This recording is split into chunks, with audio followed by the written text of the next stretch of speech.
from your local election headquarters. This is Politics Today with Jackie Kingston. Student loan debt forgiveness happening soon. Coming up, we're getting reaction from lawmakers about the president's decision and students who will benefit from the policy. And some new equipment at Amarillo parks and more on the way. We're speaking with some parents who are unhappy with the changes and the city about what's coming next.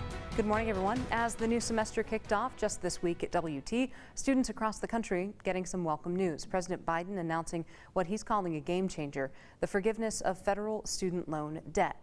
President Biden says the plan includes $10,000 worth of forgiveness for most borrowers and $20,000 for those who went to college on Pell Grants. The relief will be limited to individual Americans that earn under $125,000 per year or $250,000 for married couples or heads of households. Those who have undergraduate loans can cap repayment at 5% of their monthly income. The president will also extend the payment pause for one final time through December 31st, 2022. Here in Amarillo, opinion divided on whether it's fair to forgive student loan debt. Jared Lopez graduated from West Texas A&M University and still has about $15,000 in debt. They say having up to $10,000 in debt canceled would be a change for his life. But Pablo Reyes disagrees with the move. He says canceling student debt isn't fair. I have to start finding a way to pay for it, honestly. Like, I have other bills that I have to pay for. I have a house, I have a car payment, not including anything that I have to pay for work. And so I think it would affect my life quite a bit. I went to college on scholarships, so I didn't have any loans. I had a brother that did, and he paid his off. And so in that respect, I don't think it's fair that other people are gonna get a free ride there. Reyes also says he doesn't think the debt being canceled, but instead being transferred to other people to subsidize. Representative Ronnie Jackson releasing a statement saying he worked hard to pay for his undergraduate education and joined the Navy to pay for medical school. He went on to say, in part, today's decision by Joe Biden is a slap in the face to every responsible American who worked to avoid debt or worked hard after they graduated to pay off their debt. Other education news this week, Canyon ISD board members approving a tax rate decrease last week. During Monday morning's meeting, the board also discussed the district budget and use of federal funds. Superintendent Dr. Darryl Flushy says when the bond passed in November 2018, they were able to set money aside for an increase in employee payroll with the opening of the new schools. With West Plains High School and Randall Junior High School opening this year, they faced a deficit budget. That reduction is because of two things. One, the property value increase went up so high across the area, across the state really. And then in addition to that, we can lower our tax rate because we're able to accommodate our revenues and their needs with this deficit budget. The Amarillo Public Library announces it has received a grant from the Texas Book Festival. The library tells us the funding aids in sharing the diversity and broad literature within the communities. The money will be used to purchase additional interactive read-along titles. The Randall County Commissioners Court working to approve their budget for the coming year. Commissioners held a public hearing over the proposed budget last week. A vote to adopt the new budget scheduled to be held September 13th. The public is invited to attend that meeting both virtually and in person. Moving now to Potter County, where commissioners agreed to a new 30-year lease for the Potter County Fairgrounds. The new lease includes the Potter County Memorial Stadium. Tri-State Fair organizers plan to tear down the stadium for future expansions and upgrades to those grounds. Amarillo's Parks and Recreation Department replacing and updating playground equipment at parks across the city, but some parents are unhappy with those changes.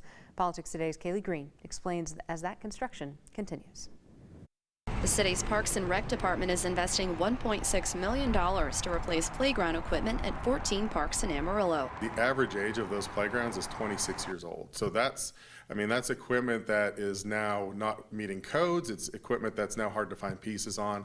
And so we think this is a great thing from our community to get 14 new playgrounds throughout the community installed. Michael Kashuba, the city's Parks and Rec Director, says they've received a lot of good feedback. There have been a couple negative comments, but generally speaking, the response has been very positive to these improvements throughout the community. Many parents have noticed changes in the equipment at Stephen F. Austin Park, which is now mostly for younger kids. James Slagle says his 5-year-old loves the park even more now. Yeah, I think that it's probably more enjoyable, more safe for them. But not all parents are on board with the changes. My concern is they took out like the swings and they got baby swings. Okay, what about the other young kids?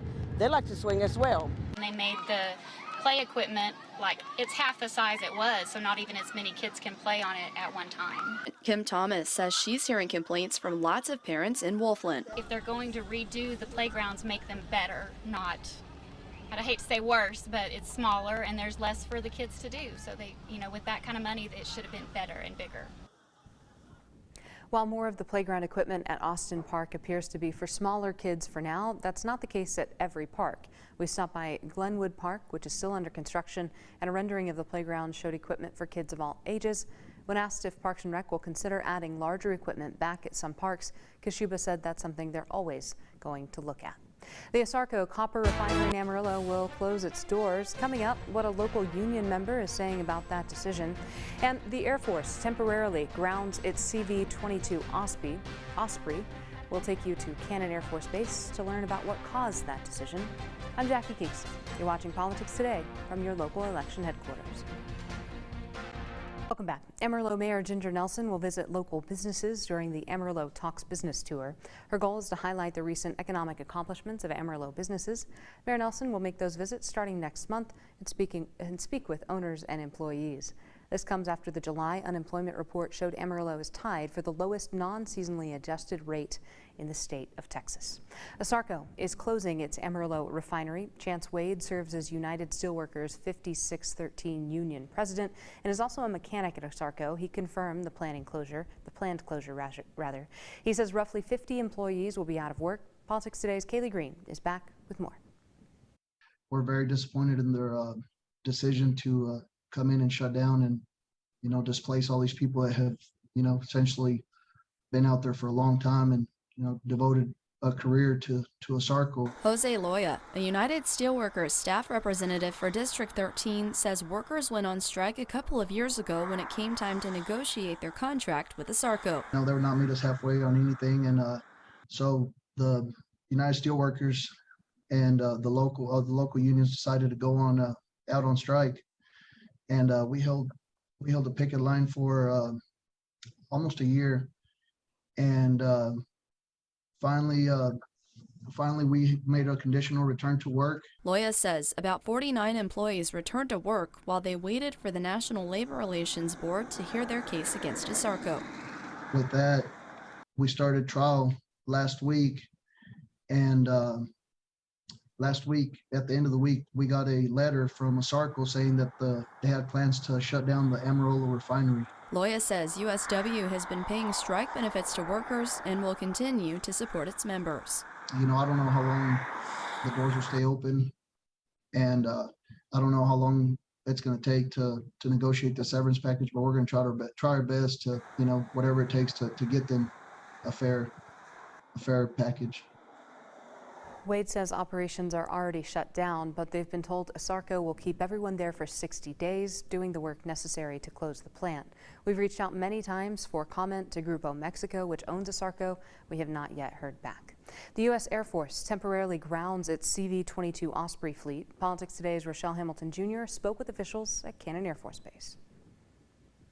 Cannon Air Force Base officials confirming to KAMR the stand down of the CV-22 Osprey fleet. Air Force Special Operations Commander, Lieutenant General Jim Slife, had directed the stand down of the CV-22 fleet due to an increased number of safety incidents experienced. Mercado says the stand down of all 52 Air Force CV-22 Ospreys, which are assembled at Bell Boeing's Amarillo plant, went into effect last Tuesday, August 16th, as a precautionary move. Since 2017, there have been 4 incidences involving a hard clutch engagement during the flights, with 2 occurring in the past 6 weeks. Mercado tells us hard clutch engagement is when the clutch, which connects the gearbox to the engine, slips, then catches hard, causing the aircraft to lurch or become harder to control. She says the Air Force is working to identify the root cause and establish necessary risk control measures. A timeline of how long the stand down will last isn't known, but currently, operations at Cannon are still going smoothly. So it really hasn't affected us. Our operational mission still remains the same. The CV-22 flying crews at the 20th Special Operations Squadron continue to train in simulators to the maximum extent that they can so that we mitigate any proficiency or currency losses should the stand down extend beyond 2 weeks. The Air Force saying in a statement the issue hasn't caused any injuries or deaths, quote, due in large part to the skill and professionalism of our air commandos who operate the CV-22. Making sure that we put our airmen and their safety and consideration of their safety first and foremost. We did reach out to Bell Boeing for comment. They said, quote, we have nothing further to add at this time. We'll continue to work closely with AFSOC staff and Joint Program Office. Getting abortion access in Texas now more difficult that the state's trigger laws have gone into effect. Coming up, some Texas women are now heading offshore to get abortions. We'll find out more.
Performing an abortion is now a felony punishable by up to life in prison in the state of Texas after the state's trigger law, which only has narrow exceptions to save the life of a pregnant patient, went into effect on Thursday.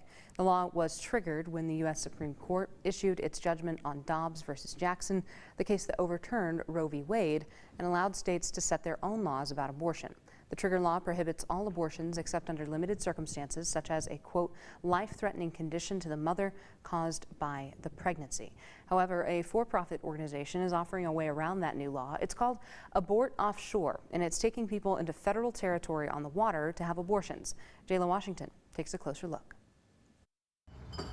Offshore, about a 40-minute boat ride depending on weather, is where hundreds of Texas women have already gone to seek an abortion. I couldn't travel out of state and I couldn't afford that really. So I was just searching for another option, and that's how I came across Abort Offshore. This 24-year-old Texas woman who wants her identity protected says she went there because she's got a rocky relationship with her boyfriend, among other reasons. I cannot have a baby right now. Abort Offshore was launched in mid-July by a man named Michael Kimbrough, who goes back and forth from New York and Texas. No, I should not be running any sort of medical facility. He decided to create the business after the leak of the Supreme Court opinion that overturned the Roe v. Wade precedent. And why should women trust you and go through with it? They shouldn't, and they shouldn't have to. Kimbrough says the process to get an abortion through Offshore starts with a physician referral. There's a number of physicians that are working with us. They then give a code to the sonogram. The sonogram company then says, okay, this person is real. So it starts with, say, a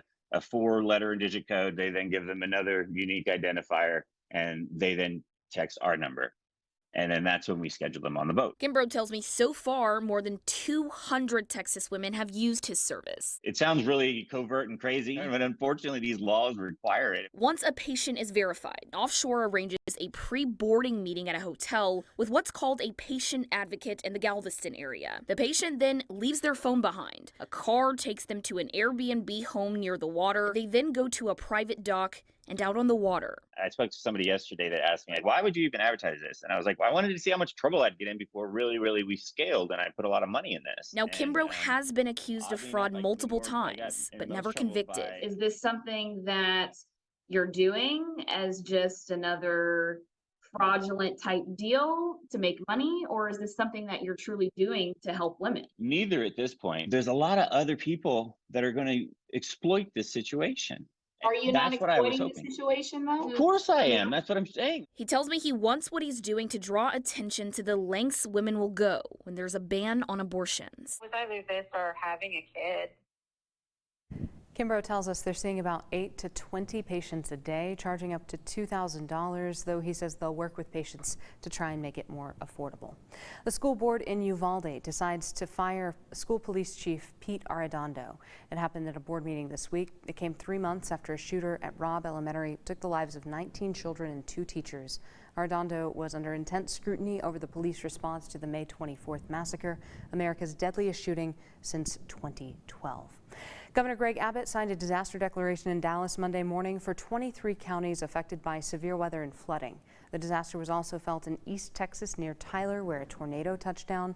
The worst damage came in the Dallas area. Upwards of 15 inches of rain fell in about 5 hours, bringing damage into homes. So I actually was just moved into that apartment. I was there for not even 2 days. And one night I lost my apartment and my car. That was my dream apartment. I didn't even get to have a housewarming party. State leaders are reminding Texans to fill out a damage assessment form to see if they qualify for FEMA assistance. Here's a look at the results from the primary election that happened in Oklahoma last week. Lots going on. In the GOP race for U.S. Senator, Markwayne Mullin won with 65% of the votes. On the Democratic side of that race, Madison Horn won with 65% of the votes. For the past couple of years, every school-aged kid in Texas was getting a free lunch, but that changed this year. Coming up next year on Politics Today, what that means for kids here on the High Plains. Students headed back to school this year no longer guaranteed a free meal. The federal pandemic waivers that help school districts provide free meals to all students for the past 2 years expired. Politics Today's Anna Warnicki is in Washington with details about how experts are reacting.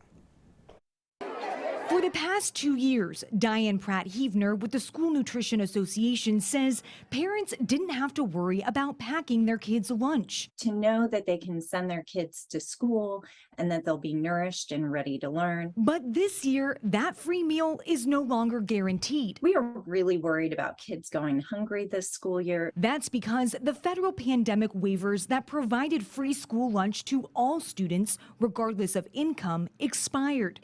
This year, families must submit an application to their school district to see if they qualify for a free or reduced priced meal. If they are not eligible for those meal benefits or haven't applied, they have to pay full price for their meal. There are some exceptions. Schools in high poverty communities may still be eligible for a separate funding program to serve free meals. And Clarissa Hayes with the Food Research and Action Center says some states have also taken on the cost. California and Maine are the first 2 states to pass legislation that funds free meals for all on the state level. But Hayes says the power to provide universal free meals rests in Congress. She's calling on lawmakers to extend the nutrition waivers to ensure that when the school bell rings, no child goes home hungry. In Washington, I'm Anna Warnicki. Although a free lunch isn't guaranteed, it is still offered for many students here. More than half of the students in Amarillo ISD schools do qualify. Parents and caregivers can apply for reduced or free lunch for kids. Just contact your school district for details. The new 988 hotline is aimed at making it easier to get help for mental health issues, but advocates say it needs more resources. Politics Today Washington correspondent Hannah Brandt explains why. A month ago, 988 became the new number to reach the Suicide Prevention Lifeline. And within days, the amount of calls and texts to that number jumped. Mental health advocate Angela Kimball says that's significant. More people get help, more people get on a path of recovery. That's exactly what we want to see out of this. The federal government put hundreds of millions of dollars into the transition, but now Congressman Tony Cardenas says there's more to do. To make sure that we build that system like the system that has been going on for over 50 years, which is now 911. Congressman Cardenas has introduced legislation to boost funding for 988-related crisis response and to build out mental health services on 3 different levels. Where you have somewhere to call, someone will come, and somewhere to go. Advocates say that means making sure 988 call centers have the staff they need and communities have the mobile crisis teams to respond and facilities that can provide longer-term mental health support. To create the kind of crisis response that gets everybody the help that they need. Getting lawmakers to approve more spending can be an uphill battle, but Congressman Cardenas says this is something that affects way too many families and every community equally, and I'm seeing more and more of a bipartisan effort. And Kimball argues spending more on mental health could reduce spending on prisons and hospitals, which often become a catch-all for people in crisis. We need to use our resources better, and that means reinvesting them into services that actually work. In Washington, I'm Hannah Brandt. If you or someone you know is in crisis, the number is 988 for the Suicide and Crisis Hotline. Call 988 for help. It's available 24 hours a day. Also, Texas Panhandle Suicide Prevention Coalition has local resources for those who are in crisis. Stay with us. We'll wrap things up right after this.